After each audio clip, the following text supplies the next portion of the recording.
Welcome to today's episode, Be More You. From childhood, we hear that we need to pick a lane when we're young.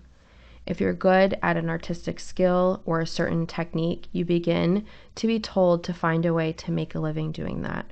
Or you begin to be told to practice or spend most of your time or all of your time practicing at that one thing. Let's say that when you were a kid, you love to draw.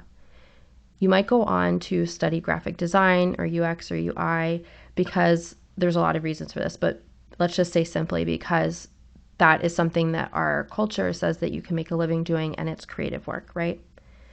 And when you begin to study the trade of, let's use for example, UX or UI work, you work to become the very best designer you can be. And when you start to narrow your focus on being the best designer you can be, you begin to feel competitive with other people who are also trying to be the best designer too.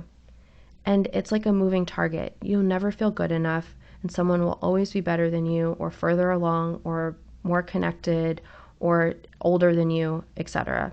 What I'm suggesting is that you become more of yourself. When you compete to be the best, you cut off other facets of yourself that make you uniquely you. No one on this planet is like you. You are 1 in 8 billion. I know that our culture encourages us to compete and to be the best at XYZ, whatever trade or medium that you work in, put it right there. But really think about it. No one has your unique skill set, worldview, upbringing, education, perspective, etc. Spending more time becoming more you is the very best way to invest your time. Being more you looks like incorporating all aspects of yourself, all aspects of your interest, and spending time experimenting, spending time being quiet with yourself, hearing what's interesting to you, listening for those brilliant ideas that are bubbling up and trying to get your attention, and finding your way to offer that to the world, the offering that is uniquely you. No one has that answer for you. No one has probably done it before, because it's your work to uncover that and your work to get the information, experiment with it, organize it, package it. The cool thing is that when we are working on or focusing on becoming more you or more me or more ourselves, no one can compete with us. No one. I bet if you look at the people that you admire, they are incorporating multiple mediums or aspects of themselves into their work. And you're admiring them because they are incorporating all of themselves into what they do. So I want you to stop and question, why do you want to be the best? Insert your medium here. Best painter, best writer, best potter. For me, it would be the best coach, the best jeweler. Why is being the best, insert your medium here, being the best painter, writer, potter, etc., better than being the best you? I'm going to repeat that. Why is being the best painter, writer, potter, whatever medium, better than being the best you? Such an important question. I want to flesh that out, actually. I'm still thinking about it. I guess if I'm getting kind of existential here, my question would be, why are we reducing ourselves to labels and titles? Why are we allowing that to happen? Actually, I know that we're conditioned, but we're perpetuating it. We're trying to become the best.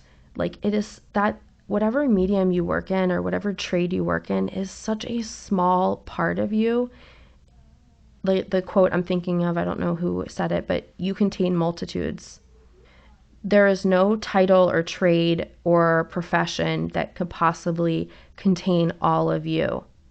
And I hope that as you're listening to this, you're starting to see that it is not better to be the best painter, potter, writer, whatever. That is just one facet of you, and you have so many facets to offer.